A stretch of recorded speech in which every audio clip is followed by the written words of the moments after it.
everyone, I have a brand new review for you right now, and I have a guest, clearly. If any of you are familiar with the podcast Popcorn and Prosecco, there were 3 individuals on that podcast. It was myself, Angie Hahn, and Kristy Puchko.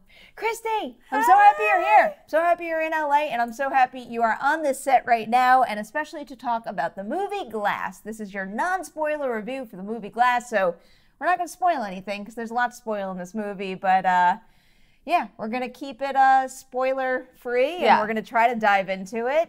Just in case you don't know, I have a feeling you probably do, but it goes Unbreakable, Split, Glass. This brings the 3 main characters together. Of course, we have Samuel L. Jackson as Elijah, Mr. Glass. We've got James McAvoy as the Horde. I'm not going to list them all for you. And then, of course, Bruce Willis as David Dunn. And I'm, like, afraid to touch the plot of this one, but they all wind up together. So I'll let you jump in first here. Yeah, I feel like we can say, because it's in the poster, the 3 of them cross paths. Yes. Like, we can say that. It's interesting. I was excited about the trailer because I like Sarah Paulson, and I was like, oh, I don't know who this character is and what's going to happen and where are we going to go. And I was interested to see where this story would go next because I really like Unbreakable. I was less into Split, and I was curious to see what story this is going to go. And obviously, you and I saw this tonight, which means the reviews are already out. A lot of them are very negative. I think the last I saw was the Rotten Tomatoes score was at a 38%. Okay. So I went in with trepidation. I really liked, I would say, the first like 30 or 40 minutes. And then, and I won't get into specifics, but then I just feel like the movie hits a really grueling pace and never quite recovers. Yeah, I will agree with just about everything that you said. Just to get on the same page here with how I feel about the other 2, I really liked Unbreakable. I freaking loved Split. And what I think Glass loses that I appreciated so much in Split in particular, but also in Unbreakable to a degree, is the focus and the precision. It was just so into those 3 girls and their fight for survival, and then also what it meant for Kevin Wendell Crumb to have all these different personalities. And I thought he did such a good job digging deep into that and just keeping us confined and making sure that every single moment in Split served a purpose. And I think in terms of digging into the character, Unbreakable achieved a similar thing, both for David and Glass. And then here we're all over the place. And there's so many cool ideas that I'm not going to spoil for you here, but I love what he tried to do with certain elements of, you know, the traditional comic book storytelling format and what these characters mean to each other. But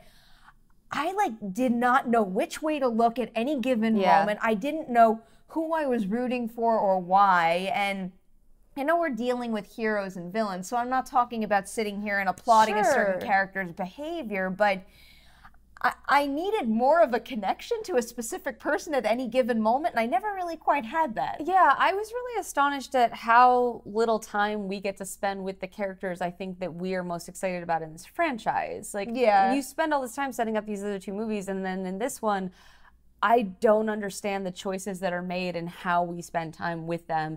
And I feel like I was disappointed to the direction it chooses to go because I felt like where the first 2 are very in-depth character studies, this one doesn't do that. And it was a disappointment. It tries, though. It tries to scratch the surface of not even necessarily the journey that these characters are going on individually. It's more so as a group overall. As like a mythos. And I appreciated that approach. It's just the fact that he didn't really pull it off. But when you say spending time with the characters that you wanted to, I'm a huge Sarah Paulson fan as well, and I wanted to spend time with her in this movie. I think the only way I can describe that character is just like a big wet blanket. Yeah. That material was boring me. I don't think any of the female characters get anything all that interesting to do. Because Casey comes back from Split, which you know because she's in the trailers, and that's all I'll say. But I just feel like they are given very little to do that's interesting. But I also feel that that's true of even more some of the more interesting characters that we know. And I won't, again, I'm being very careful, but it's just, this should have been a very exciting, big, climactic, fun-to-watch January movie, and I'm astonished at how much it was very tedious, and I am astounded to describe it that way. I was sitting there, I literally yawned, and I was like, oh. Yeah. So that's where we're at. Yeah, I think I echo just about all of those feelings you have there. I'm disappointed. Yeah, I'm and I know this is a fan. buzzkill. I'm sorry. I know it's a buzzkill. I would say manage your expectations. Like, if you want to go anyway, cool. It's just that, like, I don't think this is the movie that fans of this franchise are hoping for. It definitely wasn't what I was hoping for whatever that's worth to you. And as I always say, just because this is our opinion, don't stop yourself from seeing it, especially if you're invested in the characters from Unbreakable and Split. But as someone who got really hyped about the reveal at the end of Split, I couldn't wait for this. And especially the fact that M. Night was on a roll, and here it's almost like he just completely lost focus. There's a number of visuals in this movie that I think are really well crafted and they mean something for the characters. But then there's other times, we were talking about fight sequences where there's one in particular where it feels so dark, and then I couldn't understand why visually. It's not that it's like no. It's just that there were points where I was like, I don't actually understand what's happening. I couldn't see. Yeah, and the way they're cutting it together, they're crossing the 180-degree line to a point where I was like, I don't understand what the action is. It was sometimes genuinely confusing, and then there's an element to it that feels like they are purposely keeping some of the more extreme violence out of frame, potentially for rating reasons, but also it makes it confusing to see what you're watching. It really does. So it muddies the water, and I feel like what people wanted to see in this were these characters collide, both in battles of wits and in battles of strength, and I feel like one of those is definitely undercut by a direction that is puzzling at best. And I would say the other part of them colliding, the battle of wits, doesn't really reach its full potential. And I think I would have to point a finger at the script there. I think some of the dialogue is, it's not just weak, it's laughably weak, where like people legit were laughing at certain lines. Well, which because is they're going for that, look at how we're digging into comic book culture and comic book themes and particular ways of writing a story and creating characters, and he's so on the nose about it that like you're they literally are calling it back. out. Like, they may as well look at the camera and wink. Like, we're almost that close. And that is what it feels like. Yeah, that's actually kind of, I felt kind of insulting to comic book fans, because, like, it's one, we know, like, this isn't, the genre of superhero movies and comic book movies is very well developed. We understand what those beats are. But two, it's like, it's less fun when the movie goes, got it? Did you get it? Which is what it does often. I will also say on the positive side, though, James McAvoy he's mind-blowing all over again. There are certain scenes where he changes personality while the camera is still on him. It doesn't cut away or anything. And how he seamlessly transitions from one to the other so quickly and so perfectly is astounding to me. I will say that I really liked Bruce Willis in this. It was nice to see him get back into this character, and I got the feeling that he really cared. So this is a thing that happens. This is Dewey lives on this set. He's allowed to do what he wants when he wants, and it's fine. Some things have never changed since Popcorn and Prosecco. Dewey also remembers that I am allergic and I am not playing this game. Just no touching. But I think that those were the two standout performances of the bunch for and me. I love Sarah Paulson, but like I said, I don't think she gets much to do. Anya Taylor-Joy doesn't get a lot to do. Same thing with Samuel L. Jackson. I'm not saying that any of them gave bad performances per se, but I think even Samuel L. Jackson, the idea of him being in some sort of catatonic state for a good deal of this movie, I think that really took away from his charm and charisma, and also the manipulation of that character. Yeah, I think James McAvoy is still a lot of fun to watch. Yes. And I always appreciated James McAvoy performance because dude goes with it. Like, oh, he does. What was the Frankenstein one he did? Oh, with Daniel Radcliffe. Victor Frankenstein. So I'm not going to say that movie was good, but you want to see McAvoy go for it. I completely forgot about that, but you are making a very good point here. There's a scene where he tackles his hump. And I do remember that. I love that scene desperately, and if you ever get a chance, look for it online. James McAvoy has talked about that scene in particular and how it was his idea to do a certain thing that's really gross in that scene. It's hysterical. But like McAvoy goes for it, and he goes for it in this, and he commits so much of himself to it, and it's still very fun to watch him carve out these characters, and like that aspect I liked. Like I said, it starts really strong, and I feel like you're gonna see this and being like, they're crazy, this movie's great.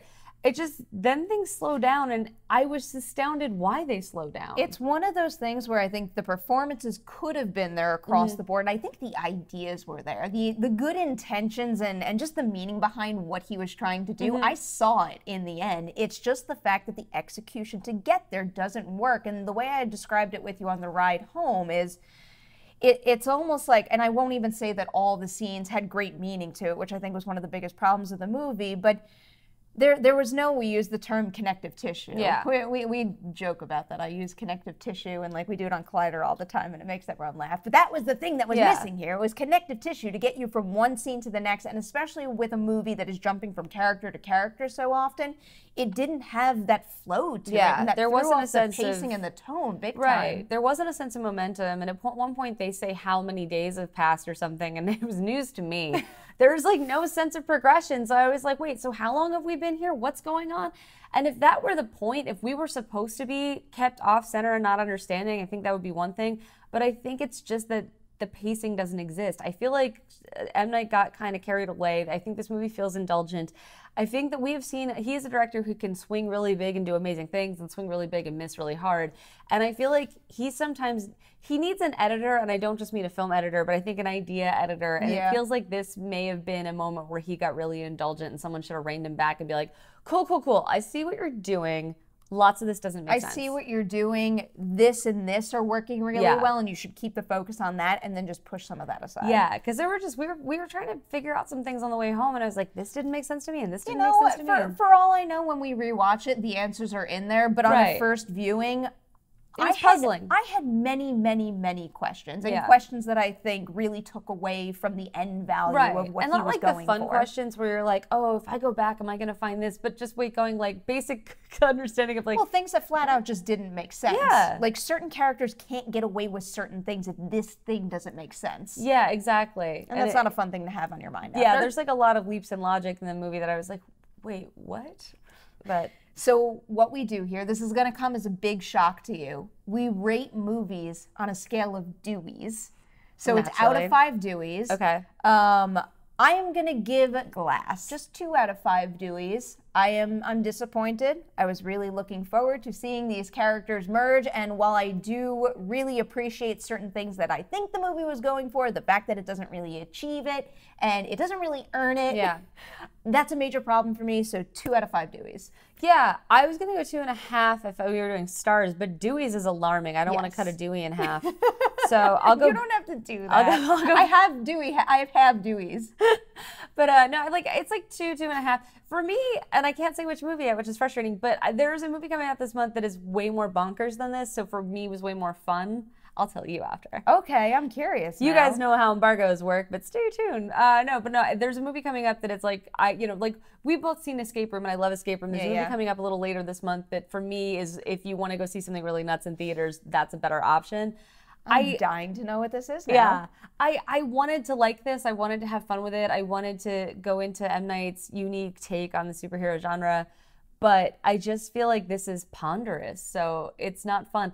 And I saw some people online who are upset that critics are saying it's not fun. I don't mean like it's not frolicking and whatever. Like it's just very slow. And like there are scenes in there that I'm like, I don't even know that we need this. Just like connective tissue, the F word, the fun word has like a little bit of a running joke too. And it, I understand where that problem came from. Just this idea of like what it means to have fun with something. I'm not saying it needs to be silly. It's shocking to me that like I kept wondering, like, where are we even in the point of the story? Because it was hard to tell if we were in the second or third act, because it just felt like nothing was happening. Sometimes also, going back to the F word, sometimes fun and entertaining is used interchangeably, whereas sometimes fun might feel like you're trying to describe a silly adventure. But no, fun is just... I guess the best way I could describe it in this particular sense is going along for the ride. Being on that crazy, I wasn't invested, super powered individual ride like I did feel with Unbreakable and Split.